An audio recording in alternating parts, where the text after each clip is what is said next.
भसनलाल सरकार लगातार दावे करती नजर आ रही है कि रोजगार दिया जाएगा। युवाओं बेरोजगार जो हैं लगातार उनको रोजगार देने के दावे कर रही है। 4 लाख नौकरियां देने के वहां पे वायदे किए गए थे, लेकिन हाल फिलहाल में खड़ा हूं कर्मचारी चयन बोर्ड, राजस्थान कर्मचारी चयन बोर्ड के यहाँ पे सैकड़ों की संख्या में ये जीआरए जूनियर अकाउंटेंट की भर्ती को जो अभ्यर्थी हैं वो यहाँ पे इकट्ठे हुए हैं। क्या इनकी प्रमुख मांगे हैं और क्या इनका इश्यू है वो हम जानने की कोशिश करेंगे हाल फिलहाल। लेकिन हालात ये है कि प्रदेश में तमाम जो युवा बेरोजगार है वो अपनी मांगों को लेकर, रोजगार की मांग को लेकर लगातार धरने प्रदर्शन कर रहा है।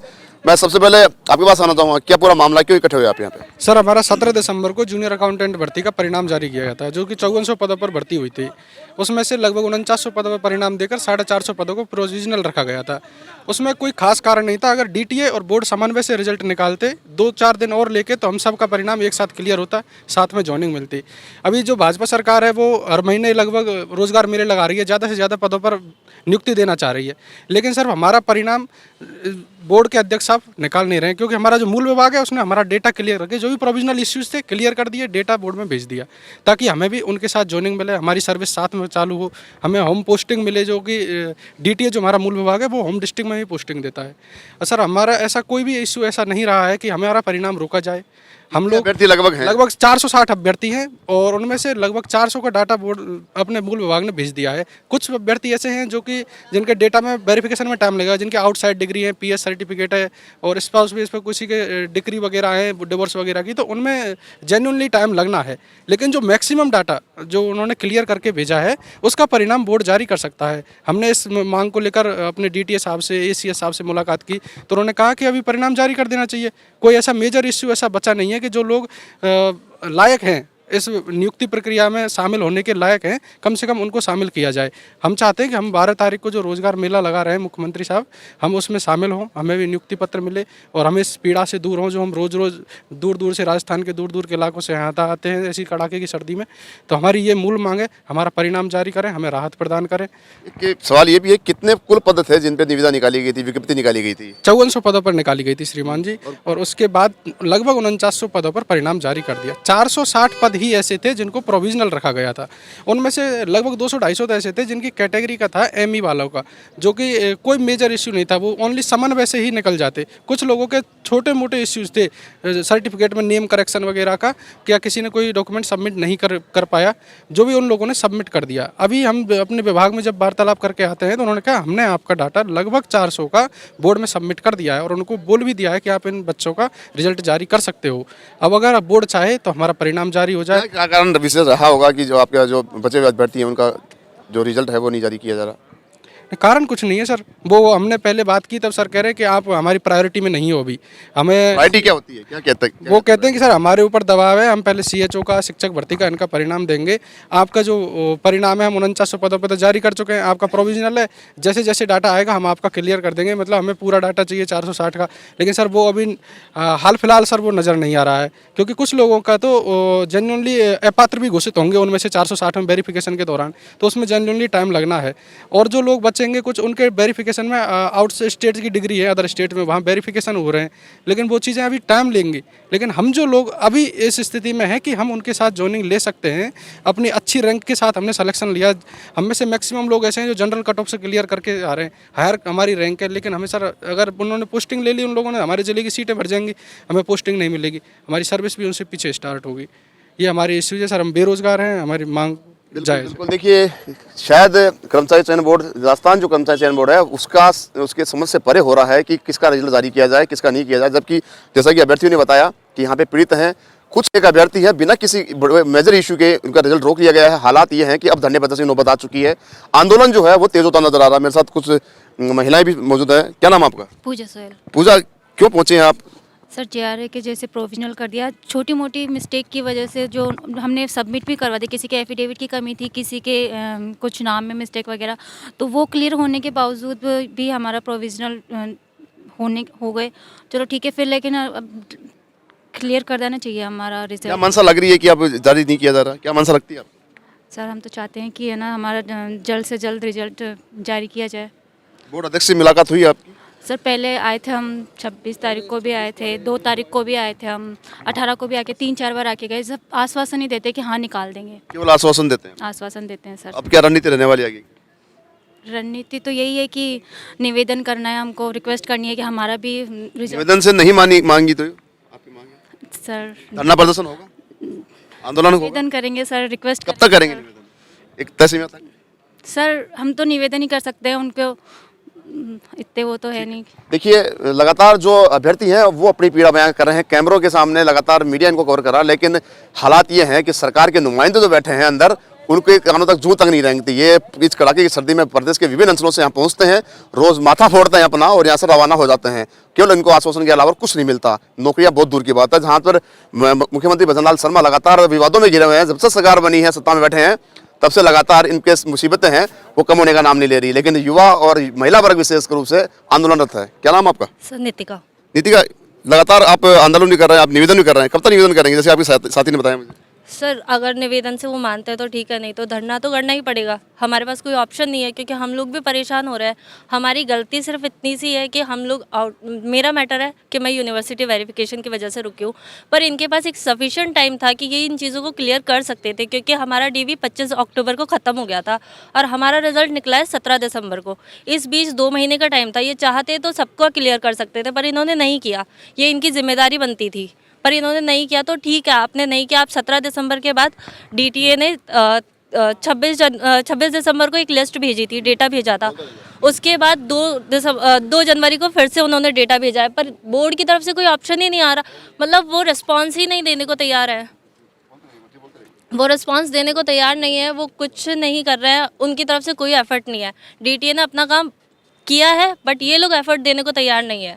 हम लोग क्या करें? हम लोग परेशान हो रहे हैं। हम लोग अच्छा स्कोर करके यहाँ तक पहुँचे हैं, हमारा भी हक है। जो स्टूडेंट क्लियर हुए हैं, जिनका सिलेक्शन हुआ है 4700 पदों पे, उनके बराबर ही हम हैं। हमारी कोई गलती नहीं है, उसके बाद भी हम क्यों भुगत रहे हैं? मेन चीज़ ये है। क्या मांग कर रहे हो सरकार से, भजनलाल जी से? हमारी यही मांग है कि हमें 12 तारीख को जो रोज़गार मेला है उससे पहले पहले हमारा रिजल्ट निकाले और हमें भी नियुक्ति दे उन सबके साथ, क्योंकि हमारा हक है ये। सरकार लगातार दावे कर रही है कि युवाओं को रोजगार दिया जा रहा है, 4 लाख भर्ती की घोषणा हो चुकी है। तमाम दावे आप कहीं ना कहीं खोखले नजर जाते हैं। सर खोखले ही हैं, क्योंकि उनका पॉइंट ये हो गया ना एक तरह से कि 5388 पदों पे ये वैकेंसी निकली थी। 4900 पदों पे ऑलमोस्ट कैंडिडेट सेलेक्ट हो चुके हैं। अब 460 बचा है, तो उनके लिए एक मेन आंकड़ा उनके पास आ गया है कि हाँ इतने सेलेक्ट हो गए, तो उनको हमसे फ़र्क ही नहीं पड़ रहा।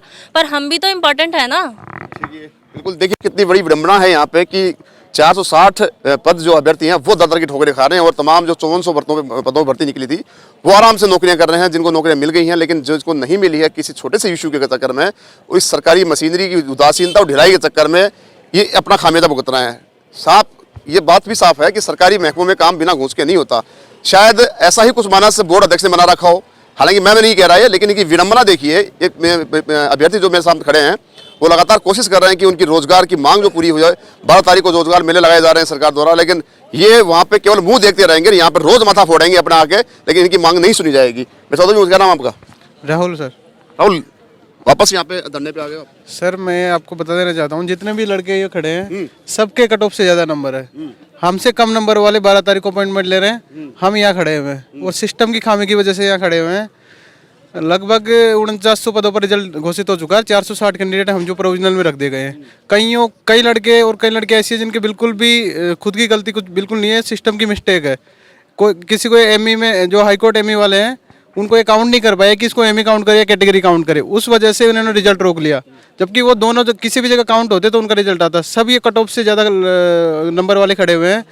इनकी 460 कैंडिडेट हमेशा हैं, जिसमें से डीटीए ने लगभग 400 और भी 400। डीटीए क्या है पूरा बता दीजिएगा। Department of treasury and account जो हमारा विभाग है वो इस भर्ती को पूरा करवा रहा है। उसने सभी के प्रोविजनल डाटा क्लियर करके लगभग 99% का क्लियर हो चुका है। कल 20-25 पोस्ट बची है जिनमें टाइम लगना है।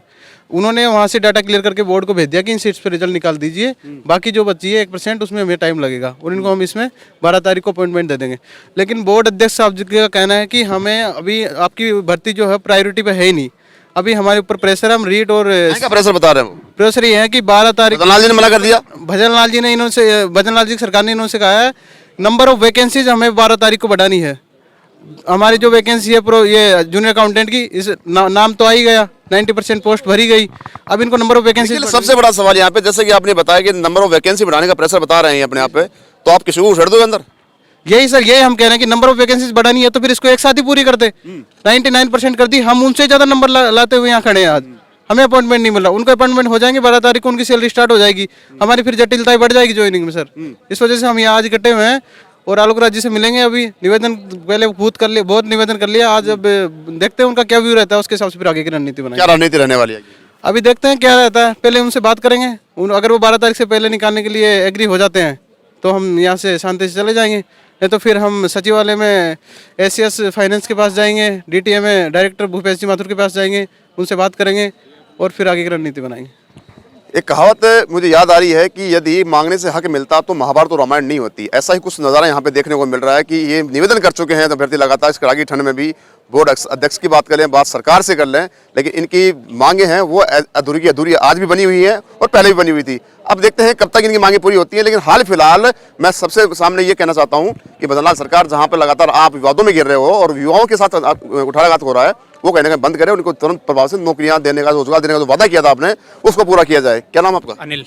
अनिल, वापस एक धरने की राह पे जी। क्यों? कोई ऑप्शन नहीं बच रहा सर, क्या करें। हम रिक्वेस्ट करते हैं बार बार आके, यहाँ कोई हमारी बातें नहीं सुनता। डीटी के पास जाते हैं, वहाँ भी नहीं सुनता। सब बोलते हैं कि हमने लिस्ट भेज दी है, बोर्ड रिजल्ट निकाल देगा। बोर्ड रिजल्ट नहीं निकालता है। हम रिक्वेस्ट करते हैं बार बार आके, ये आलोक राज सर हमारी सुनते नहीं है। यहाँ पे हमारे पास कोई ऑप्शन नहीं है, यहाँ पर रिक्वेस्ट करते हैं। अब क्या करें, धरना प्रदर्शन करना पड़ेगा फिर लास्ट में। अभी आपके साथी ने बताया कि हाई लेवल के अधिकारी तक पहुंचोगे आप और वहाँ तक नहीं मानी गई, तो उसके बाद क्या रहेगा आपका? सर हम एसीएस सर के पास गए तो उन्होंने बोला था ठीक है हम आपकी लिस्ट भिजवा देते हैं। वो यहाँ पे भिजवा दी गई, लेकिन यहाँ पे कोई इन्होंने सॉल्यूशन निकाला नहीं, रिजल्ट भी नहीं निकाल रहे। तो हमारे पास कोई ऑप्शन नहीं बचता सर, धरना प्रदर्शन करना पड़ेगा। एक दिन का काम है सर, 460 बच्चे उनका रिजल्ट निकालना, सब मेरिट के ऊपर हैं, तो बस इन्हें रिजल्ट निकालना है, कुछ भी नहीं करना सर। कुछ अभ्यर्थी ऐसे भी हैं जिनको सरकारी मशीनरी की लापरवाही का खामियाजा भुगतना पड़ रहा है। जी सर, जैसे मैं हूँ, हम मिनिस्ट्रियल एम्प्लॉयज़ हैं सर, जैसे कोर्ट वाले हो गए, निगम वाले हो गए। अब ये इनके लेवल का डिसीजन था कि इन्हें मिनिस्ट्रियल एम्प्लॉयज़ मानना है कि नहीं मानना। इन्होंने नहीं माना तो हमें प्रोविजनल कर दिया। ये आज भी वही चीज़ करेंगे, पहले कर देते तो हमें अटकना नहीं पड़ता इनकी वजह से। हम सबकी ज्वाइनिंग साथ हो सकती थी। तो इनको अगर ये रिजल्ट निकाल देते हैं आज भी हमारा काम हो जाएगा। हम तो इनसे यही मांग करते हैं कि हमारी रिजल्ट निकाल दिया जाए। देखिए, लगातार कोशिश की जा रही है कि अब कैसे भी इनकी जो मांगे हैं पूरी की जाए, लेकिन बोर्ड अध्यक्ष या सरकारी मशीनरी की लापरवाही है, उदासीनता कहें उसको, वो अगर मस्ती मस्त है। गर्मी में गर्मी में सर्दी का मजा लेते हैं, सर्दी में गर्मियों का मजा लेते हैं। लेकिन ये अभ्यर्थी जो है मेरे सामने पीछे खड़े हैं, ये लगातार विभिन्न अंचलों से प्रदेश के कड़ाके की ठंड में भी आते हैं। सर्दी लगती है लेकिन किसको कहें, कोई सुनने वाला इनकी नहीं है। रोज माथा फोड़ते हैं यहाँ पे, और माथा फोड़ के जैसे कोई मंदिर में धोख देने आते हैं, वहाँ पे धोख देके वापस चले जाते हैं। ऐसी यह विडंबना प्रदेश की हो चुकी है, क्योंकि बीजेपी सरकार लगातार दावे कर रही थी कि रामराज की डबल इंजन सरकार और भजनलाल जी को बैठा दिया मुख्यमंत्री के पद पर। बात चाहे ऐसा ही भर्ती की रद्द करने की मांग को ले, डिसीजन ले नहीं पा रही। क्योंकि कल मैंने भी इस मामले में बात की थी किसी युवा से, तो उन्होंने कहा कि कोर्ट के आदेशों के बावजूद ऐसा ही भर्ती को ऐसे संबंध में स्थिति में रखा गया है। हालात ये है कि हाल फिलहाल ये अभ्यर्थी है इस कड़ाके की ठंड में पहुंचे हैं और इस कड़ाके की ठंड में लगातार कोशिश कर रहे हैं। कहने का मतलब ये है कि कुल मिला के स्थिति नाजुक हो चुकी है। अब अभ्यर्थी हैं, आंदोलन की राह पर पहुंच चुके हैं। अब भजनलाल सरकार को सोचना पड़ेगा और उन अभ्यर्थियों की तरफ, युवा बेरोजगारों की तरफ देखना पड़ेगा। जो वादे किए थे पहले वो लगातार पूरे करने के प्रयास करने पड़ेंगे। सोए कैमरा पर्सन राकेश वर्मा के साथ संदीप अग्रवाल, गोल्डन हिंद, जयपुर।